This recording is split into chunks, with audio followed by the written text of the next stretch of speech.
But Stanley simply couldn't handle the pressure. What if he had to make a decision? What if a crucial outcome fell under his responsibility? He had never been trained for that. No. This couldn't go any way except badly. The thing to do now, Stanley thought to himself, is to wait. Nothing will hurt me. Nothing will break me.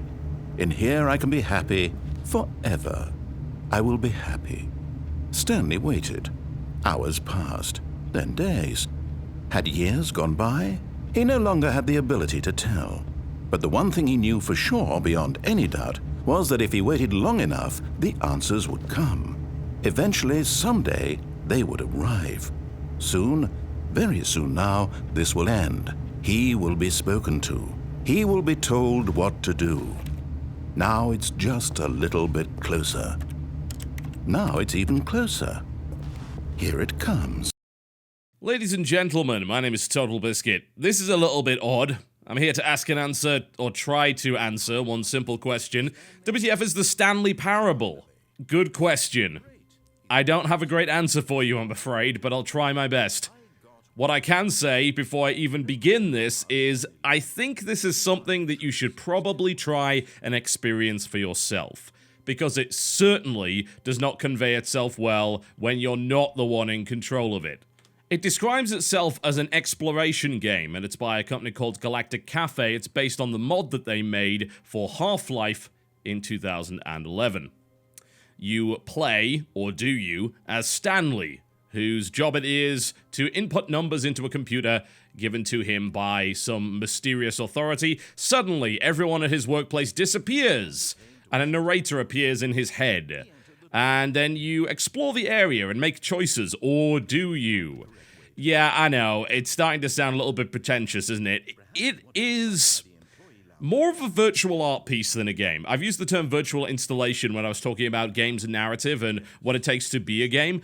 I know they describe it as a game, but it sits in this very, very strange place because it's very much aware of its own limitations, and also of the more extremely narratively inclined video games that we have within our scene at the moment. Dear Esther is a great example, and funnily enough, this is a game that kind of takes shots at that. However, it also takes shots at the expectation that you should be allowed a certain degree of control, and that it's not okay to simply tell a story to you as the observer. In fact, the game at one point describes you as the observer, or does it? Even on the opening screen of the game, you see all of your actions mirrored in a computer. It's a very, very strange feeling indeed. The whole game is stacked with very odd and bizarre things. For the most part, it's about finding the different endings, and the way that the game plays out can be different depending on your actions. Strangely enough, these endings don't necessarily involve winning, as it were. The game advertises itself as never having an end, and it really doesn't. You can keep playing it, and it'll start again, and you keep going through, and there are reasons to continue to play it. You can play through the game to its conclusion, or one of the conclusions, in about 20 minutes, maybe even less, but the game does warrant many, many playthroughs indeed. Unlike a game like Dear Esther, which is a journey from start to finish in about an hour, this game requires replaying. Here's one of the endings. But in his eagerness to prove that he is in control of the story and no one gets to tell him what to do, Stanley leapt from the platform and plunged to his death. Good job, Stanley. Everyone thinks you are very powerful. And that's what I've been talking about. This is a title that is keenly aware of what it is, and is poking fun at games in general, the player, and itself, and is doing so fairly consistently. And that makes it quite special. And it's very, very different to my previous experience with these so-called virtual installations, this kind of virtual art pieces, interactive media, very broad term that could potentially apply to something that isn't a game, as such. You might ask me exactly what I mean by the idea that this is a game, or this isn't a game. Well, if you watch my previous video on the subject, I defined games as having you overcome adversity, and also as having a failure state of some description. And this game's a little bit weird, because technically failure in this game isn't failure, it's just a different ending.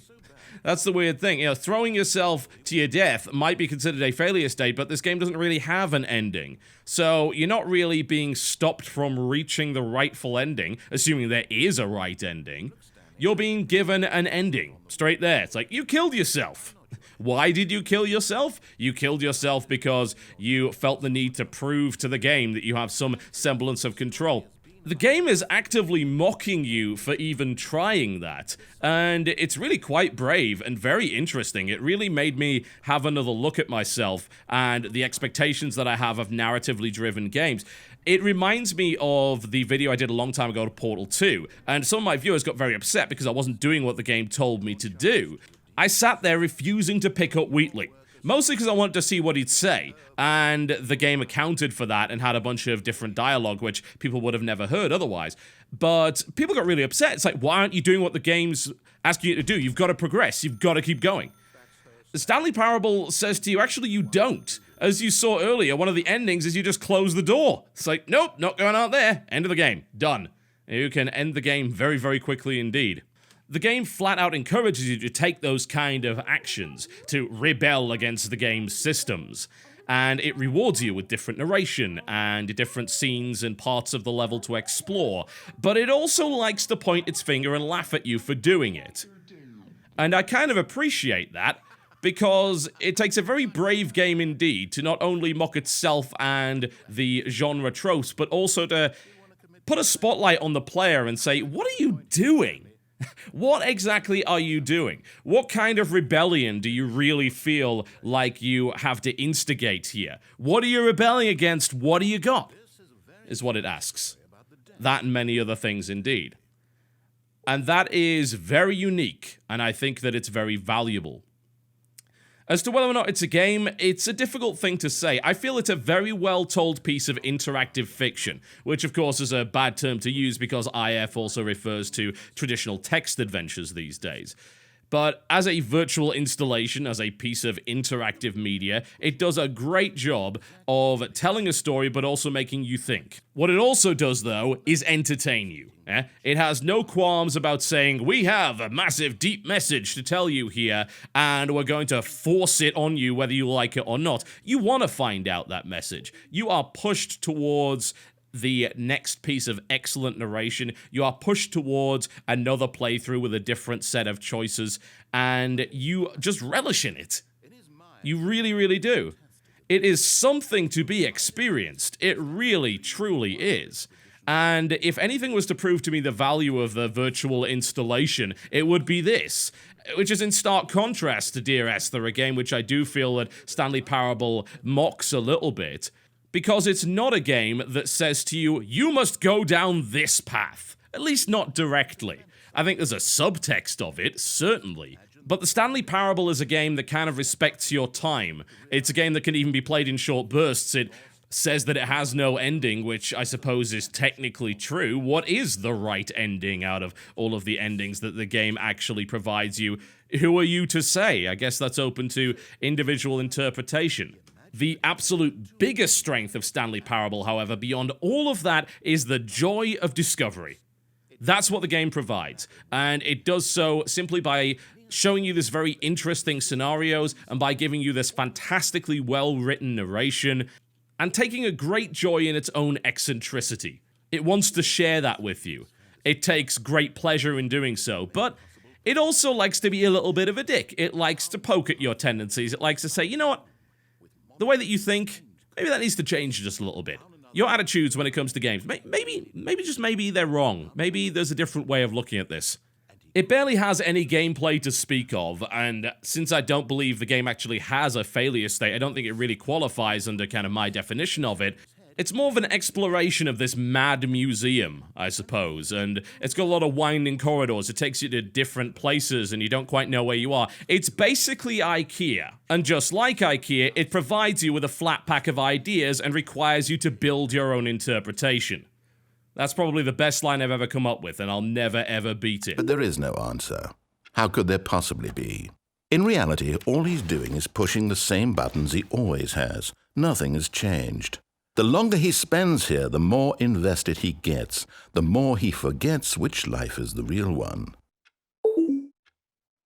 And I'm trying to tell him this, that in this world he can never be anything but an observer, that as long as he remains here, he's slowly killing himself.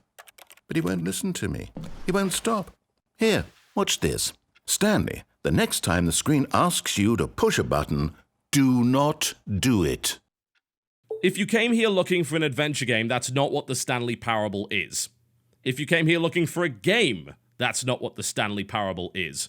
However, it's an incredibly intriguing virtual installation that asks a lot of questions, serious or otherwise, that are relevant to people that game on a regular basis. I don't really want to show you any more of it. I don't want to spoil any more of the fantastic narration. You should try it out for yourself. This has been a very special experience for me. The Stanley Parables had me grinning from ear to ear more times than I can count, and there have been so many moments already, and I haven't even found all the endings yet, where the game has just made me say to myself, wow, you're so smart. It has just as many moments where it allows you to reach some sort of personal revelation about what's going on, as it does moments where it points a finger at you and giggles in the corner like an arsehole. And frankly, I think all of you need to experience what that's like. If there was anything that could convince me of the value of these non-games, it would be the Stanley Parable. There you go, folks. Demo's available on Steam. Full game is $15 your regional equivalent. My name has been TotalBiscuit. Thank you very much for watching. Or did you?